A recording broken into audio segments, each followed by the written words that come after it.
Are you ready for possible Russian attack? We are always ready. All the eastern flank is a target. We have not put any limitations. I do not have very precise location of our F-H-70s howitzers, what we gave to Ukrainian army. And it's not important.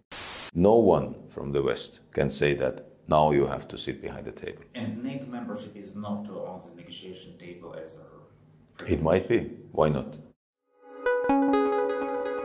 Hanno, I'm happy to have you here with us in Prague, and let me start directly from a question which is a key for Ukraine and for Ukrainian military now. You definitely follow Kursk Koperation. We have heard here different views on it. Some people do criticize, some support. What do you think? Does it worth it? Овчинка стоит выделки?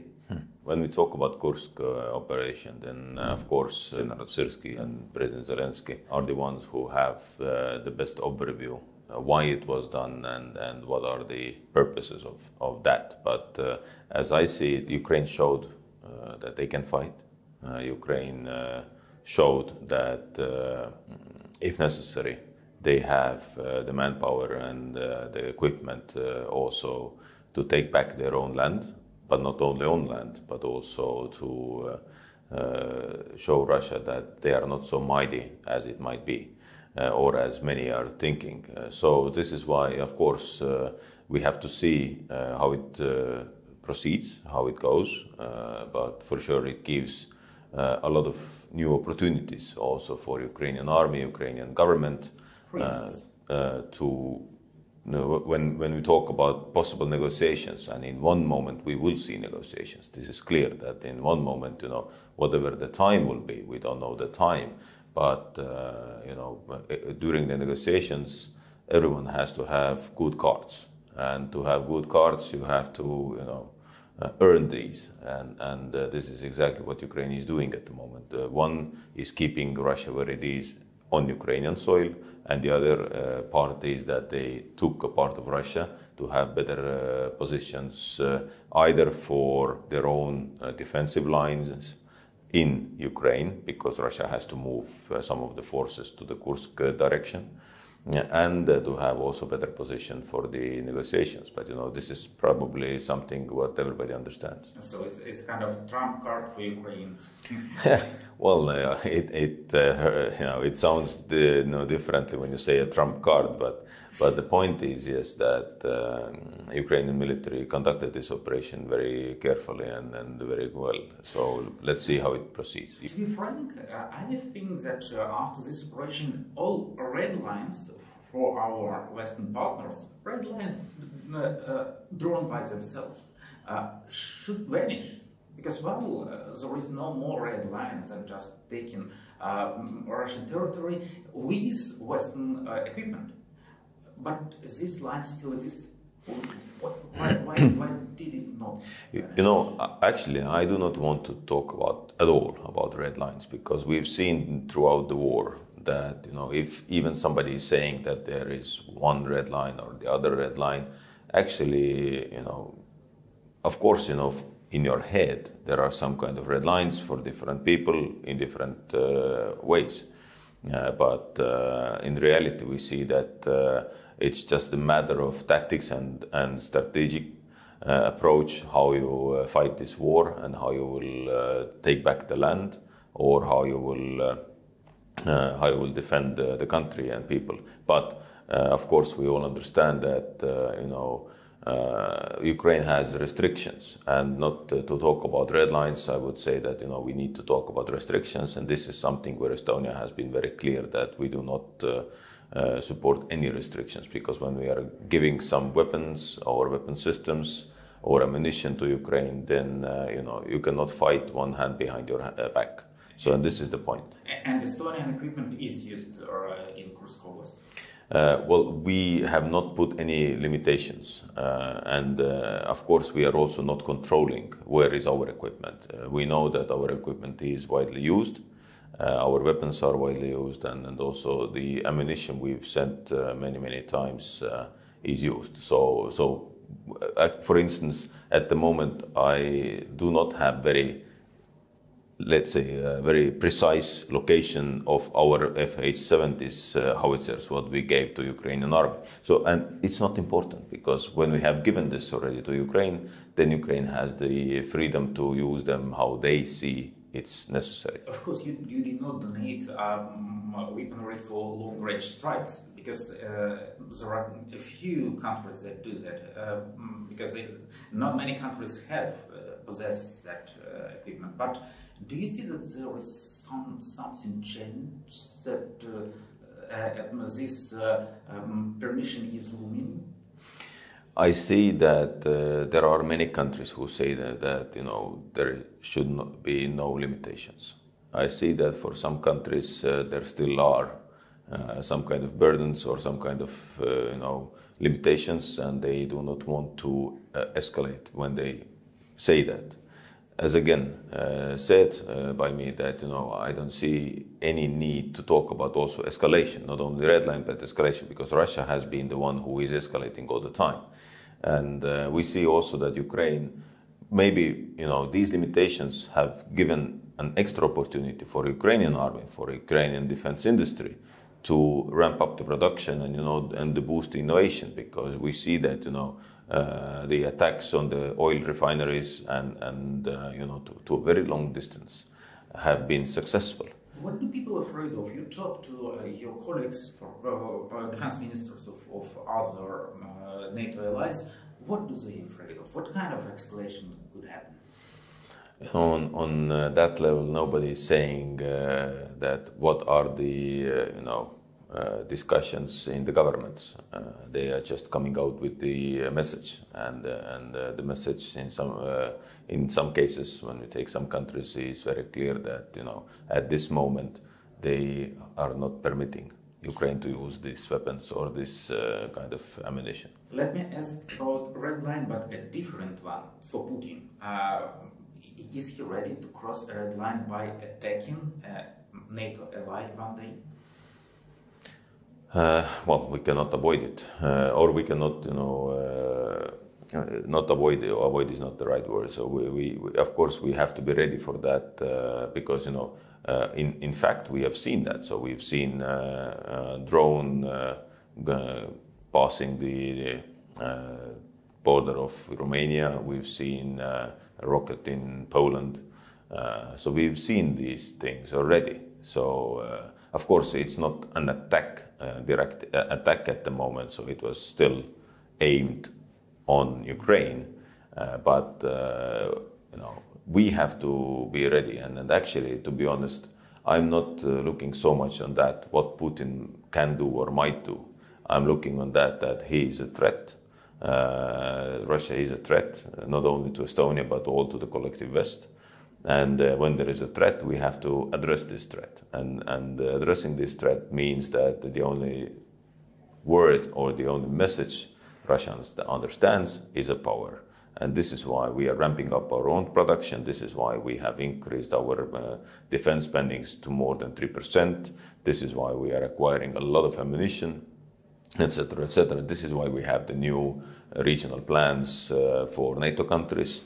And this is how we respond to that threat what Russia is posing at the moment for the West. And let's not hide that, in fact, Estonia with Narva is probably a perfect target for Putin. At least he might see that. All the eastern flank is a target. Of course, those countries who have direct border line with Russia have the highest risk. So when we start from high north, so Finland, Estonia, Latvia, Lithuania has with Kaliningrad, but also Belarus. We know that there is no difference, is it Russia or Belarus? So Poland, these countries are of course at the highest risk, because to go to the other countries you need to pass something. Okay, Romania has the Black Sea, but still, the early warning time is a bit different when we talk about Baltic countries, Poland, Finland, and we talk about the other eastern flank countries. So.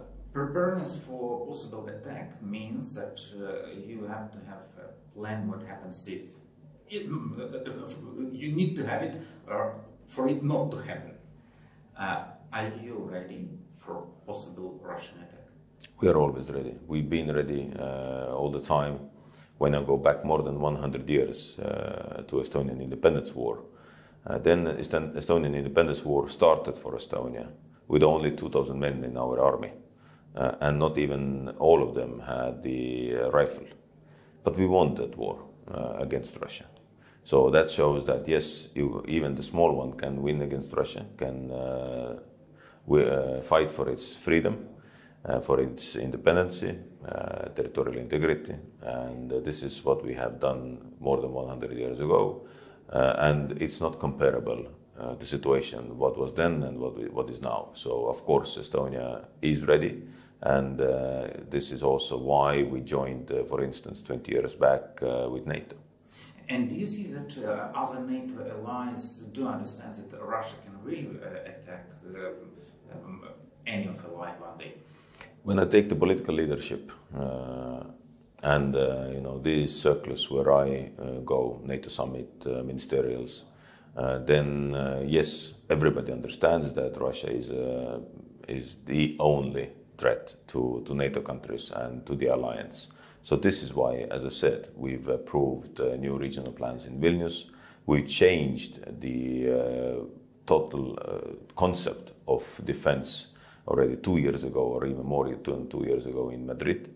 So these are the steps we have made after the war started in Ukraine, because we see that even against a big country like Ukraine, Russia did not hesitate to conduct an attack. To end up, let me ask you about Ukrainian victory. I hope you believe in victory, yes. Of course. But how do you see that? But please avoid phrases like Ukrainians should define. Ukrainians did already define. Of course, and we know what Ukraine wants. It wants back all the territory of Ukraine. What was agreed.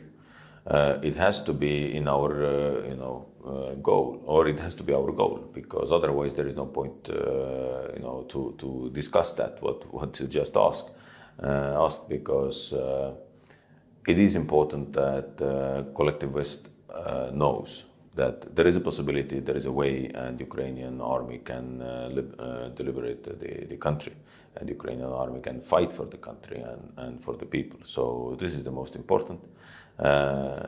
If Ukrainians decide something else, it's their choice. But for us, for Estonia, for Latvia, Lithuania, all the other allies, there is only one goal: to get back all the territory of Ukraine. But when you refer to negotiations, what does it mean? In one moment, every war has negotiations which will end the war. We've seen that in the history, and in one moment, there has to be internationally recognized peace. And the question just is when it happens, and when Ukraine is also ready for that. Because now I have to say that, no one from the West can say that now you have to sit behind the table. This is not our right to say. Maybe Orban does. Well, even when he says this is not his right to say, that's what I'm saying, that, you have the right, the only right, to say when you are ready to negotiate, when is the position for you on the battlefield such that you can go to these negotiations. And NATO membership is not on the negotiation table as a... It might be. Why not? Because, for Estonia, it has always been very clear that, But I mean negotiations with Russia. Well, once again, considering the starting point of the negotiations, then the outcome might differ. But nevertheless, our aim, our position has always been very clear, and then we will not change our position that, you have to take back and get back all the territories, and you have the rightful place in the family of NATO and also European Union, because we have stood always for that every country, every society, every government has the right to say how we want to proceed. Do we want to be a member of NATO? Do we want to be a member of European Union? Every country and every people in this country has this right to say. The very last question about Ukrainian males who stay in Estonia. There is a discussion in Ukraine, what should we do? How can we get people to our army? Do you see a way how Estonia can help us to engage those people to return? Or maybe to some way even to help to return those males who can be conscripted? We are cooperating with Ukrainian government here, definitely. When Ukrainian government is asking for our help, then of course we need to see what is the international right and how we can proceed. But we've always said that we are cooperating as much as we can with the Ukrainian government.